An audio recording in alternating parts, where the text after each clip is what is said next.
Welcome to this week's End of Days Update, coming to you from Tulsa, Oklahoma. Literally just got off a plane an hour ago from California. Had such a great time there at West Coast Life Church and the Bible school. Gosh, the students were so amazing. The church is doing so good. The school's doing so good. Then last Wednesday, we were in the camp meeting there in Galveston at Island Church. Had such a great time there too. They have a blowout every year. It's so wonderful. If you're anywhere near New Jersey this week, we'll be in Franklin, New Jersey at Christian Faith Fellowship. We'll be there Sunday morning, Sunday night. We'll get into end times. We'll have a great time. So we're coming to you every week to look at the different things that point to the coming of the Lord, and specifically the gathering of nations for the Ezekiel 38 war, because we're looking for things that happen just after we're raptured. Because the second coming is so documented, it has so many signs. I mean, for every one verse there is about the first coming, there's 8 times more about the second coming. So, but the rapture's signless, so you kind of have to look and see, okay, second coming's here, back up 7 years, and that's how close you are to the rapture. Stuff's happening every single week, and that's why we do this. It's amazingly alarming, yet it's also so much scripture coming to pass. It's exciting to see the Bible coming to pass right in front of our eyes. We'll look back on this season for eternity and go, we were there at the very end, just before Jesus came. How exciting. So let's pick up what's happened around Israel. You know, we get into this because it's about a finish line that we accelerate, not an escape theology. It's a hustle theology. I watch college football as much as I can. And when the quarterbacks aren't watching the play clock, it freaks me out. I'm like, pay attention, because things get urgent when the clock's ticking down. So that I had one guy go, why do we need to preach on end times? Tell a quarterback not to look at the play clock at the end of a game. No, it's because it helps you make decisions. How urgent do I have to be? So things are happening globally, though, and things are happening around Israel that are absolutely amazing. So let's get into that. Probably first we'll start with Russia. Absolutely crazy what's going on there. Russia activated its division that is just for nuclear radiation fallout, to where they've got that group ready, because they say that the Ukraine is going to put a dirty bomb there in the Ukraine, and they're going to blame it on Russia. And what the problem is Russia started talking about the places it was targeting, and then our satellite showed, and a couple generals even said yesterday and today, that you've got moving of their nuclear arsenal, which is a scary thing, right after Putin verbalizes that. So several different things going on, to the point that even in the Ukraine, you got them passing out medication, getting ready for radiation sickness. So, I mean, when you have all of that talk of nuclear war, it's kind of wacky, kind of just that. It's almost like, is that really happening right in front of our eyes? So with all of that, you got much more going on. You have Israel. This is amazing that I had not seen this one time in our news. It's in the Jerusalem Post. It's in many things overseas.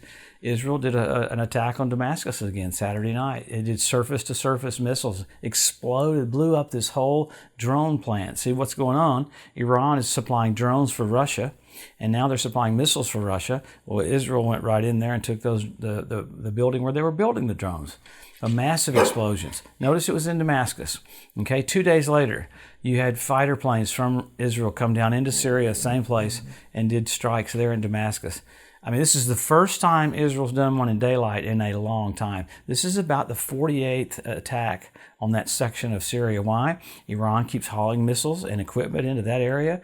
And you know, Isaiah 17:1 says that Damascus will be removed from being a city. So remarkable that that's exactly where they're hitting. So many things going on, though. You got NASA came out saying that an asteroid that was going to fly close to us in 2029 said it's going to hit us, and then they backpedaled on that. I mean, you got interesting things going on. You had 1,400 earthquakes in that one area that I can't pronounce, but in one location. You had an earthquake in San Francisco, 6.1 in the San Francisco Bay.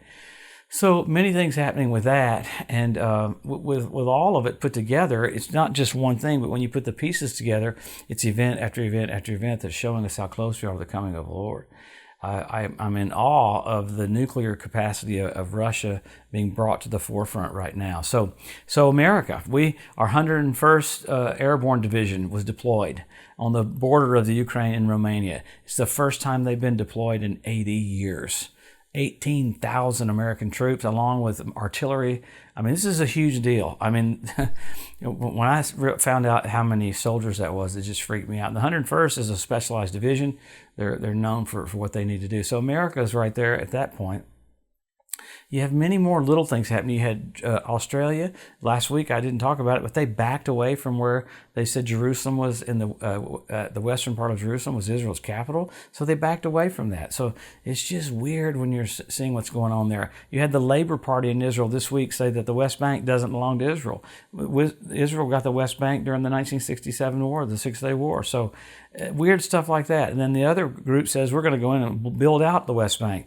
So you're going to see a lot of weird stuff about that. One more thing that I just thought was amazing this last week. There's several that sometimes I forget, but this one was you had 600 Levites go to the Temple Mount for the musical instruction and to make preparations for perfect music for perfect sacrifices. You got the train that's being set up with tracks being set up to come into the old city straight for the Temple Mount, and you had the Levites, 600 of them trained this last couple of days, get their musical pieces together for temple worship. So all these things are happening because the king's about to come. How cool is that? Exciting. So we always go back to the word. Number one, Israel made a nation. Number two, Jerusalem won back. Jesus said the generation that sees those two events won't pass away till all is fulfilled. How exciting. Then you got the Hebrew language restored. You got the Ethiopian Jews brought back. You got the fertility of the land of Israel. You got the revival of the Roman Empire. You got the Capitol building in Strasbourg, France that looks identical to the Tower of Babel. Amazing.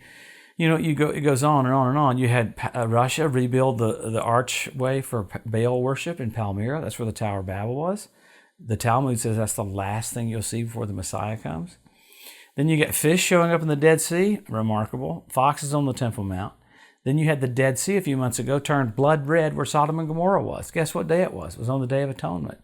You have the ritual baths around the Temple Mount fill up with water. So you have event after event. You have 172 different species of predatory birds start showing up in the land. So you got fish in position, birds in position, foxes in position.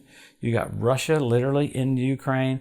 Russia literally wanting to do nuclear war. You got China firing drones into Taiwan. They call that a first strike. You've got the kings of the east. You got the Euphrates running dry right now. You have all this stuff happening. It's just amazing. So what's amazing about it is it all points to the incoming God to the planet. God's coming back. Jesus is coming back. Wow. So you get into all the signs. There's many more. Men will be lovers themselves. You have selfie sticks. It's one thing after another. Benjamin Netanyahu and Benjamin Gantz started ruling last year. Itzhak Kaduri prophesied that 15 years ago. That main rabbi, he said just before the Messiah comes, Israel will be ruled by two Benjamins. Amazing. So many, many, many more. But then you had the Bethlehem Star, which is so cool. You had the blood red moons, 4 in a row on tabernacles.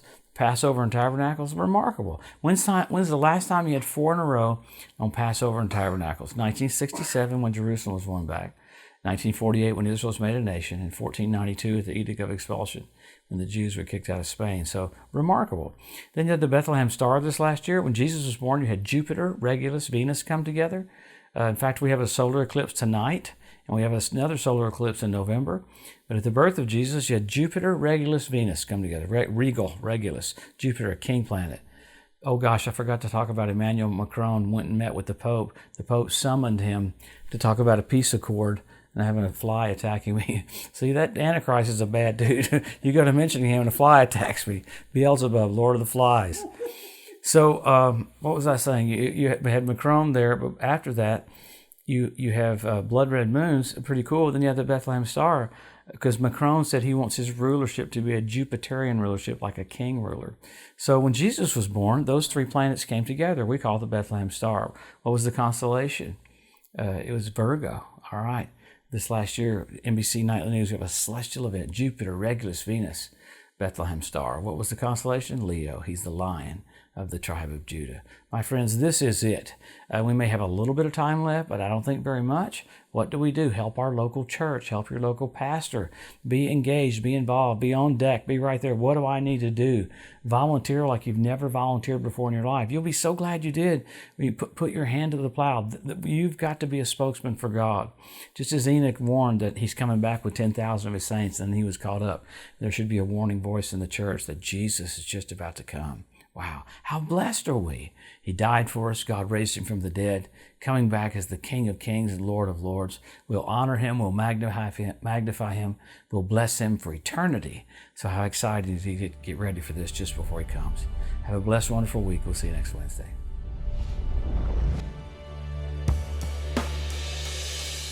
Thanks for joining us today at the End of Days Update. If you'd like to be notified every time there's a new post, just go to the edu at josephmorris.com and subscribe to receive email alerts. If these posts and updates have been a blessing to you, please consider making a one-time donation to help get the message out, or even becoming a monthly partner with Joseph Morris Ministries. Thanks again for tuning in to the EDU, and we'll see you next week.